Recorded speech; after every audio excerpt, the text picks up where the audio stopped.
Thank you. Okay. Thank you. We close public testimony. And now, Mr. Clerk, can you please read in the operating budget bill number 28?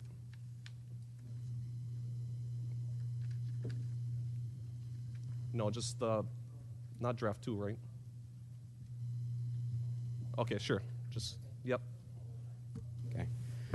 Bill 28 establishes an operating budget for the County of Hawaii for the fiscal year July 1, 2015 to June 30, 2016 from Mayor William P. Kanoy, dated February 27, 2015, transmitting for consideration the proposed operating budget for the County of Hawaii for the fiscal year ending June 30, 2016.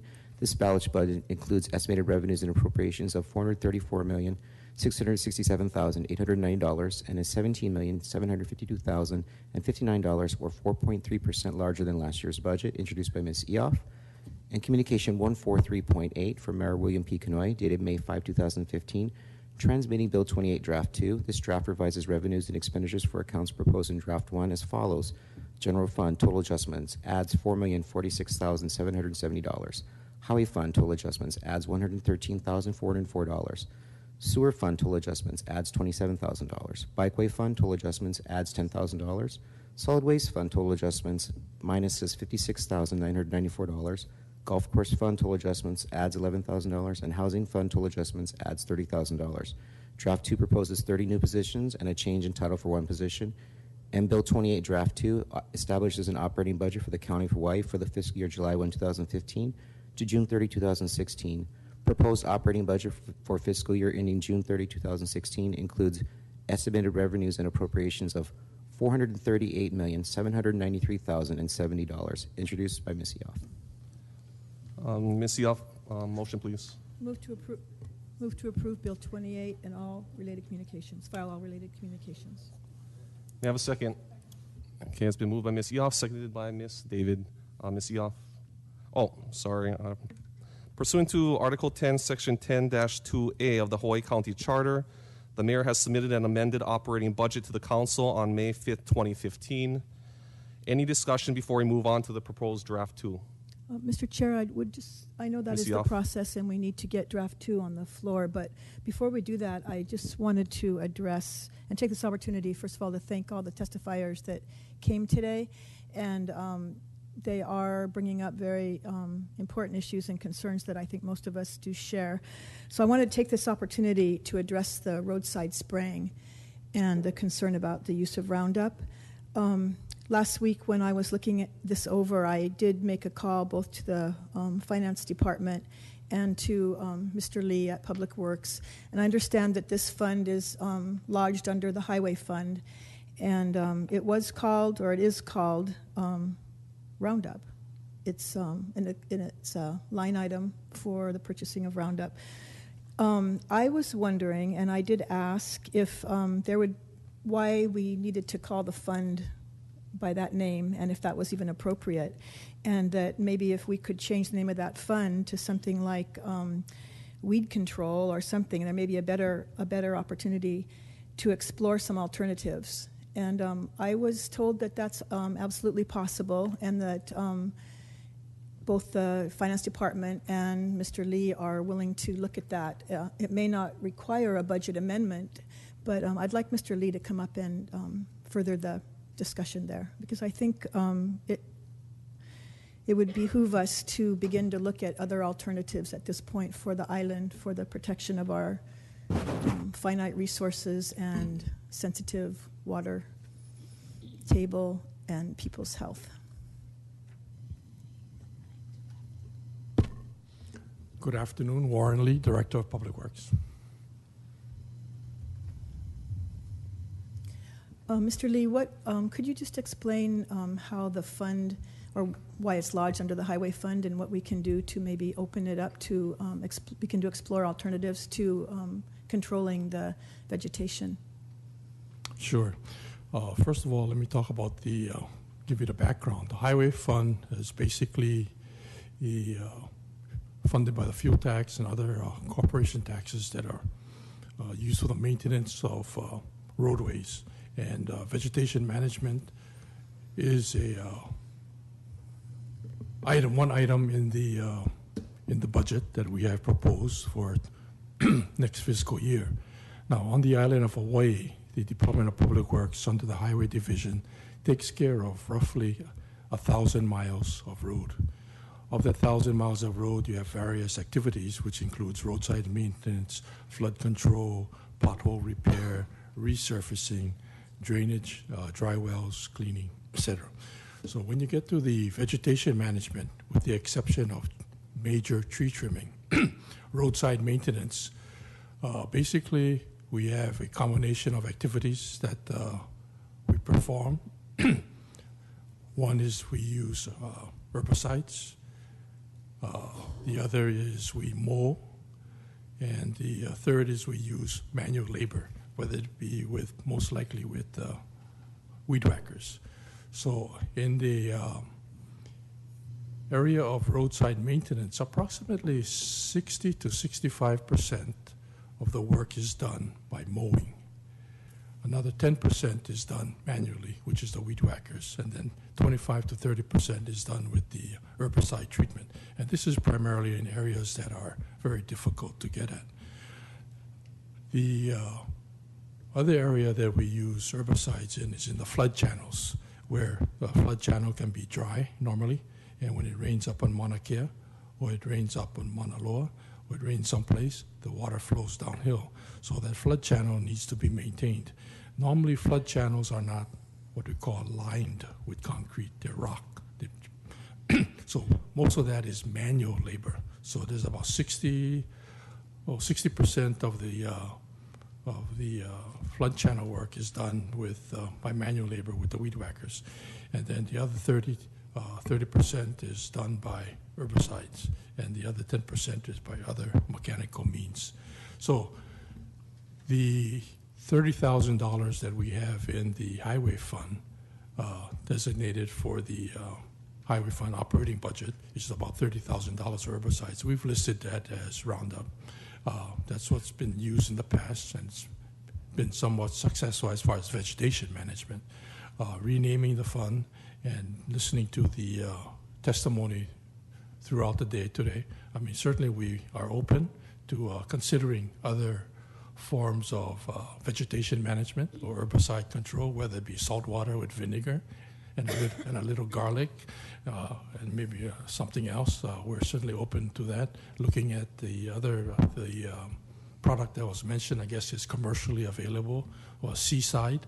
So I have a meeting set up, I think it's next week, to talk to the two people, Roger Harris and I forgot what the woman's name was, but we'll be meeting with them to see what their experience has been with vegetation management. And again, like I mentioned, we're open to other ideas, so renaming the number 216 sub-account to a herbicide treatment is perfectly acceptable with me.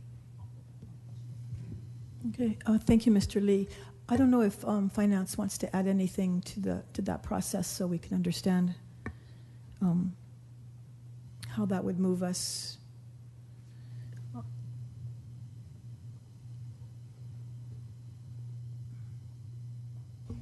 Good afternoon. Diana Sako, I'm Director of Finance. I think all it would take is for us to change it in the details of the budget and make that copy available before the next reading of the budget to the public. Okay, thank you.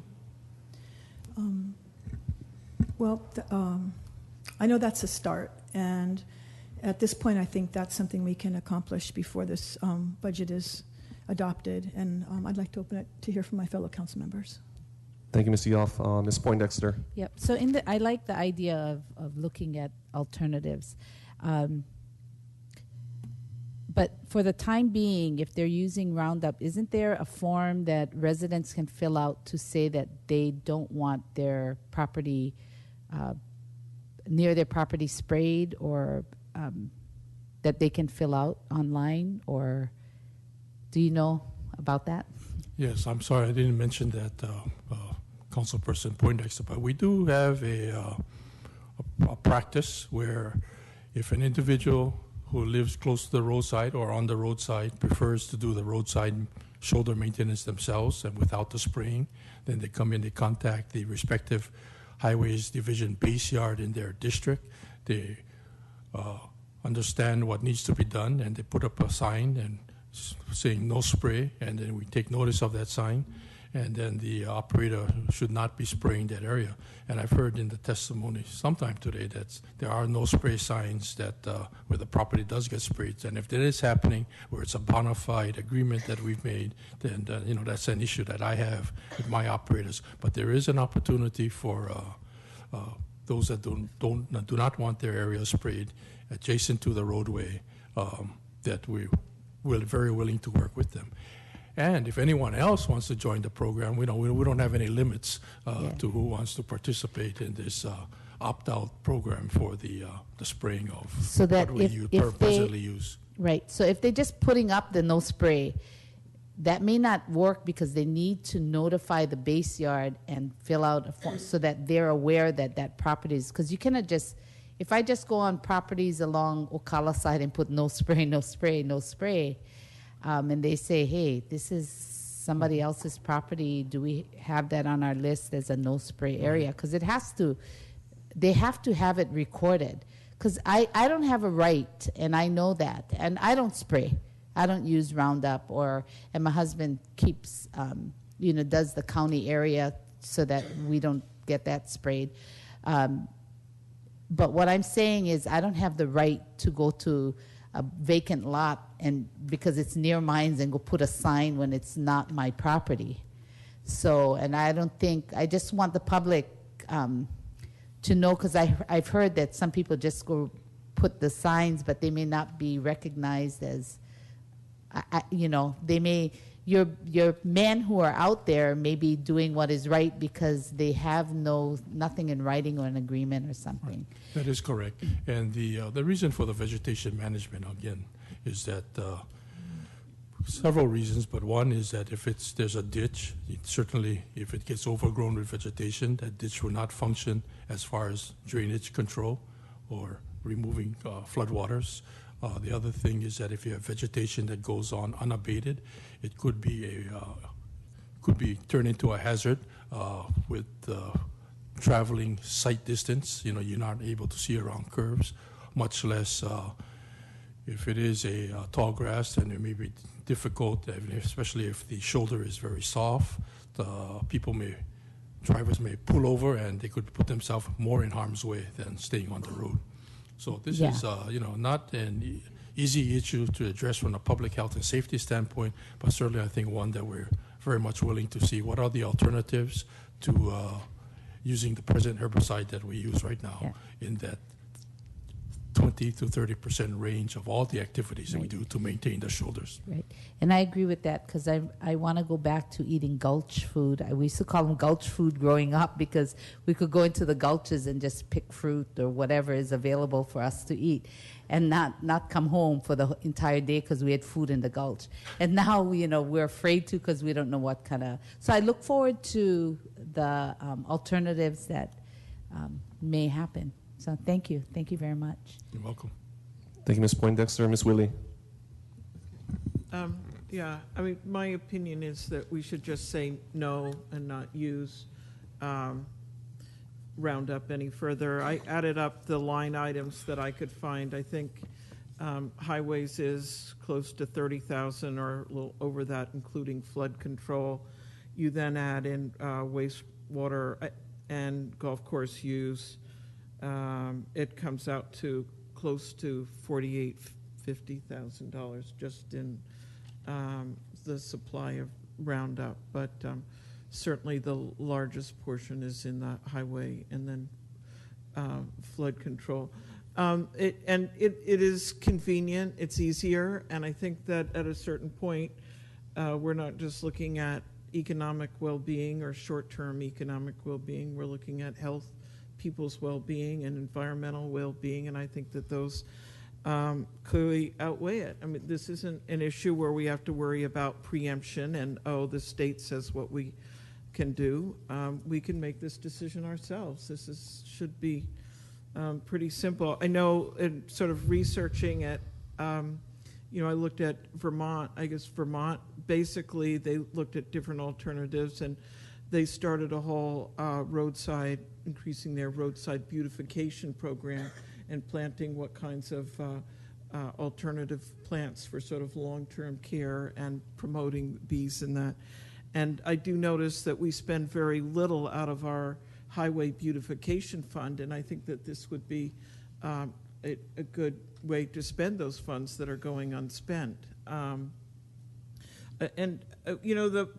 roadsides is the public domain, and it's not just the road, it's where everybody walks. I know, and I walk most every morning, and, with my dogs, and I can't tell when they've just sprayed it. I can tell a few days later when it all turns brown, but when I'm walking along that, you don't know when it's happening, so we are putting people at risk. And I do think, yes, there's uncertainty, but there's certainly not uncertainty that the cumulative toxins is causing a great toll on the health of our people, and especially kids who are the most affected, and actually affecting babies. I guess some, women, it goes through to the unborn child and is a much higher level of toxins. So I think it's the precautionary principle here certainly seems applicable. I mean, I've figured out the line items. I am going to list them down. I expect I'll do an amendment and just take those out, and that we move forward. If we say we're going to do that, let's just do it. Other places and other countries have done it, and not just set aside some of the convenience for what is in the long-term best interest here. So that's the direction I'm going in. I know it's always easier to deal with acute issues than cumulative ones, but I think that's really our obligation, and public trust doctrine lets do things not just for today and tomorrow and us, but for the future. So I think that this is a simple one that we can address and encourage and get it, deal with it in terms of or other organizations, and do, whether it's community work. I know they're always looking for where the courts, what can people do that are additional community work. Anyway, it is a challenge. I appreciate it, and I think we can work with Warren, but I don't think we just say, the question to me is, should we just, okay, let's start looking at alternatives. I don't think that's good enough. Thanks. Thank you, Ms. Willie. Ms. David? Yes, very quickly, Director Willie, sorry.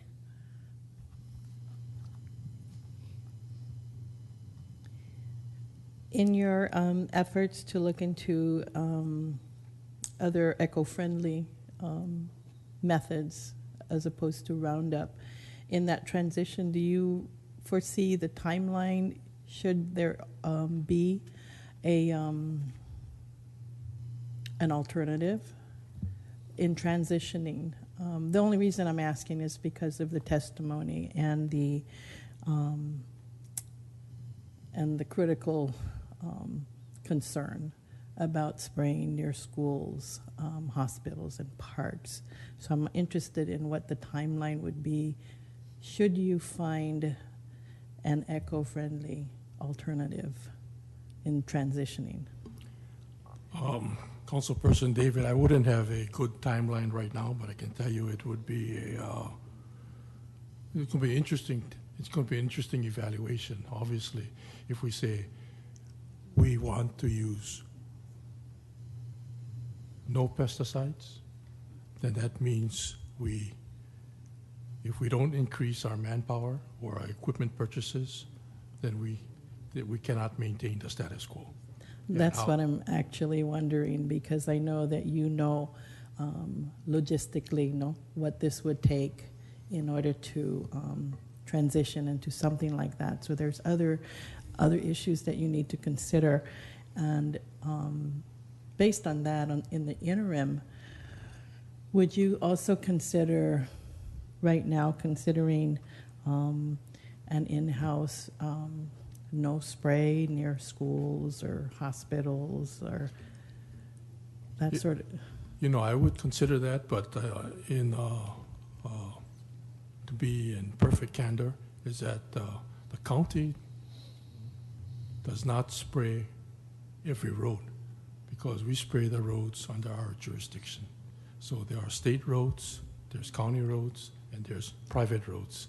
So we would certainly could do a study as far as who sprays close to schools and hospitals, and I can tell you almost point blank that most schools and hospitals are located on close to the highways, which would then come under the State Department of Transportation. So I cannot promise or make a prediction on that type of buffer restrictive zone.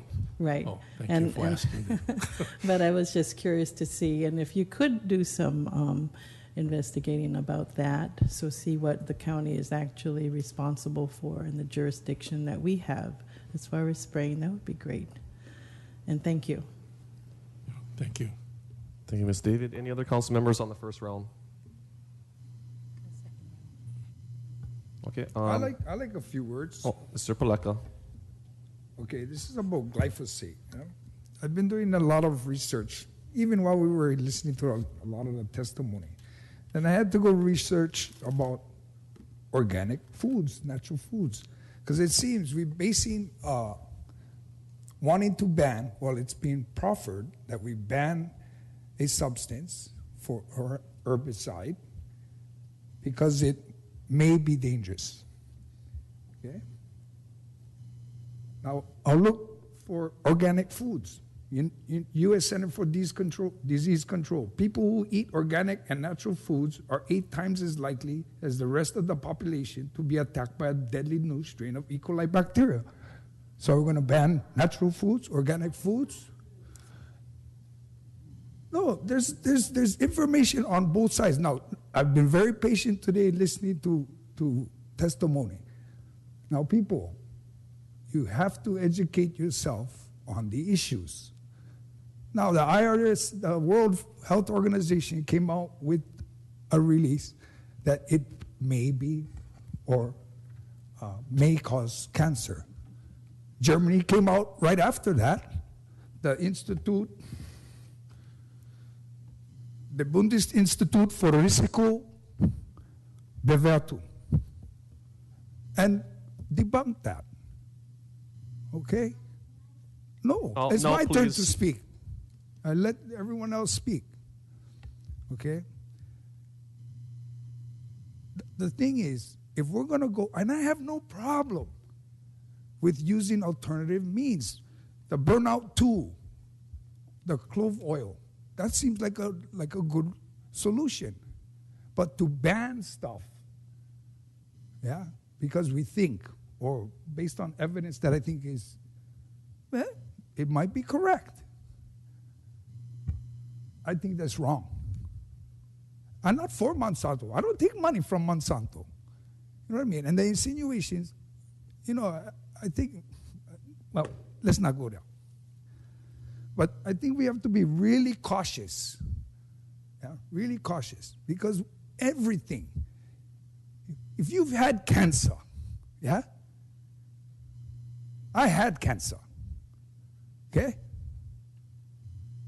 People that have it or had it and fought it, yeah? We know why, or we suspect why we got it. But I'm not going to take somebody else's right or liberties away because of me. Okay? That's what I feel. Now, if we're going to look for all the alternatives, and the director seems it wise that we move in one different direction, I'm fine with that. Change the account to weed control, that's all good. But to start banning stuff, I ain't going to go for that. Thank you. Thank you, Mr. Paleka. Any other council members on the first round? Okay, Ms. Yoff. Thank you, Mr. Chair. And I just wanted to address Ms. Willie. I, too, wish that we didn't use any Roundup at all right away this minute. I'd rather err on the side of caution, too. But I was just looking at a practical way to move us closer to that goal, because this is just, we don't have an opportunity to ban anything. We're looking at the budget bill. I mean, I don't know what you had intended, to bring forward, but it's got to be kind of realistic. We're only looking at this budget, and I think if you have thoughts of introducing legislation that would limit or even ban, a use of certain things, that's a different bill. So you can take away that account or make an amendment that would take away that whole account, but then where would we be? We need a line item that deals with control of vegetation in the areas that are either of a public safety issue or the normal, beautification under the highways division. So I just wanted to ask you to consider where we're at right now with the budget and what we can do right now, which the department and the finance department has been willing to take a look at. And, there could be a proper time later that you would maybe think about some other type of legislation. Thank you, Ms. Yoff. Ms. Poindexter. Yeah, and Karen, I definitely agree with you, because I would not want to see that 30,000 go away. Because if we take that away, with no disrespect, Councilmember Willie, then we're looking at possibly over 100. We have to replace it with probably $100,000 or more, because we're going to need more manpower, and one person with the salary, plus you're talking about medical, health care, all the benefits and stuff. That would be for one person. In my area, in Hamakua, we have guinea grass that is relentless, seriously. And I've been having a lot of people calling because of the danger of it, getting onto the road and the vision. And I just went up to one place. We had to go clear out on Gulch area because the one-way bridge was blocking it's so hard with the limited equipment and manpower that we have right now. So I would hate to see that just go away, because I think if we look at the alternative that gives us an opportunity and we don't get into the unintended consequences and the safety issues in our community. And I understand we've got to be out there more, but if we're there on a continuous maintenance schedule, we're going to need more manpower if to deal with these problem areas. And I have a lot of problem areas in Hamakua. So I would say don't take away the 30,000 and look at alternatives and being able to use that funding for something like that. So thank you. Thank you. Mr. Chung. Oh, thank you, Mr. Chairman. This is all interesting, and makes it even more fascinating that we don't even have any kind of motion to amend on the floor. But that being the case, let me just weigh in on all of this.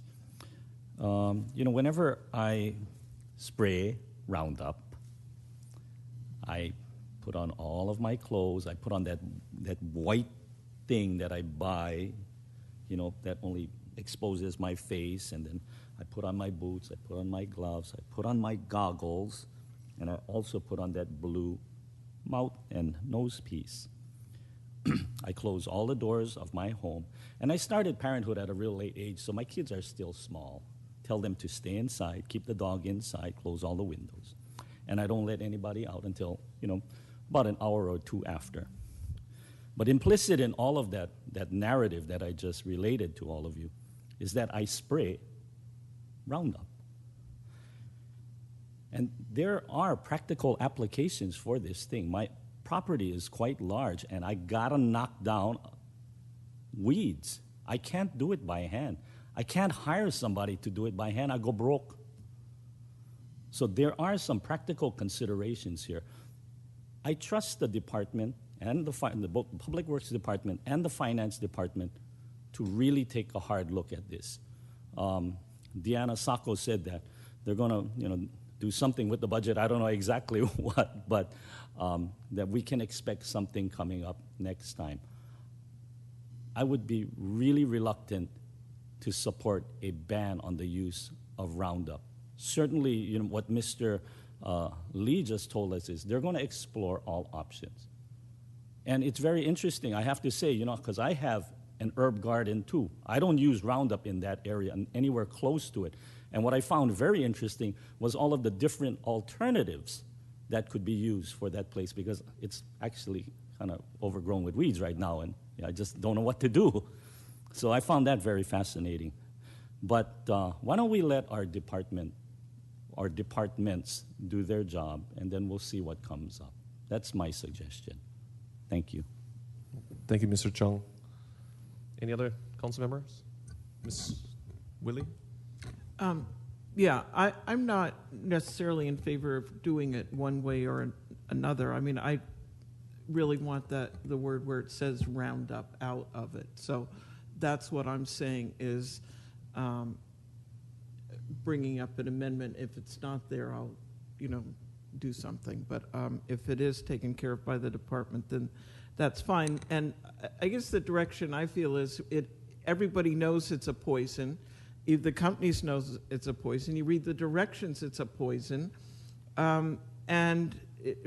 What ideally we're just doing something that's removing the weeds in the least toxic method, or if we can do it in a way that's not even toxic, that we go in that direction.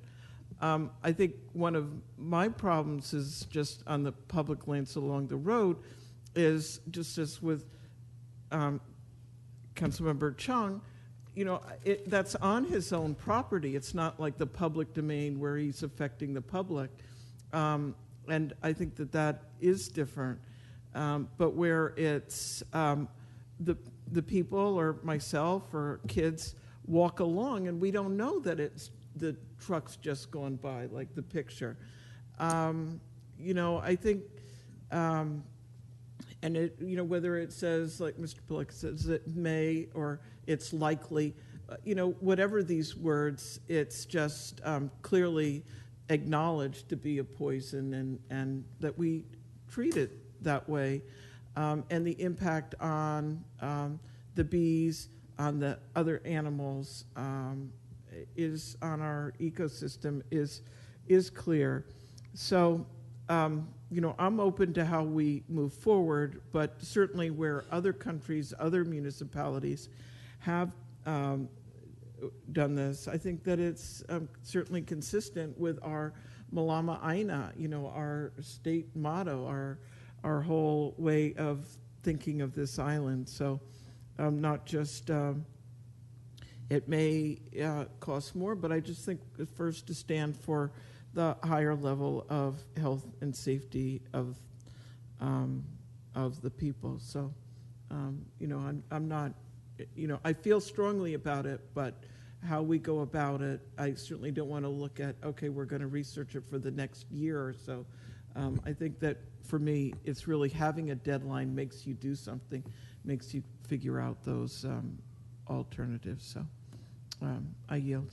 Thank you, Ms. Willie. Mr. Paleka. Yeah. I just wanted to comment more on, I would certainly support an increase in the budget for more positions in lieu of using any herbicide or for weed control purposes. I'd love that. I would also love looking into other means. And there's some good ones out there. The clove oil is a good one, the steam. There's other governments, countries, municipalities using alternative means. Again, but, and us renaming the account for the purpose of weed control, I'm all good with that. But I do thank everyone for their manao today. It's good. And really, I hear both sides, because definitely there's a concern there. Yeah, but hopefully we're moving forward in the right direction. But thank you again. Oh, one thing I wanted to bring up, since I do have the floor, is a concern about our ohia trees. Yeah, the Ceratocistis fimbriata. And that's one concern. If you're really concerned about your Aina, that's one you got to watch out for. And what I've learn in Kanaka. We learn by observation a lot. I noticed on some property that I had, by putting the mulch from solid waste from that's the trees that got affected. So we got to really watch in terms of our compost. If that fungus is in our compost, and just a warning to people out there, be careful of this fungus because it is going to ravage our forests, and that's our here. That's our tree. Mama, that's our lao, mama. Thank you, Mr. Paleka. Any other council member on the second round? Okay, Ms. Eoff, last say. Thank you, Mr. Chair. Before we move on, I just want to say thank you to the Finance Department and to Mr. Lee for your willingness to listen to the concerns voiced here today, and that all of us, I think, feel for protecting our land and our health. So really look forward to working with you and seeing how we can move ahead as a progressive island. Okay, thank you. I'm going to end discussion on this, the main motion, and Ms. Eoff may I have a motion to amend Bill 28 with draft 2 as submitted by the mayor. So moved.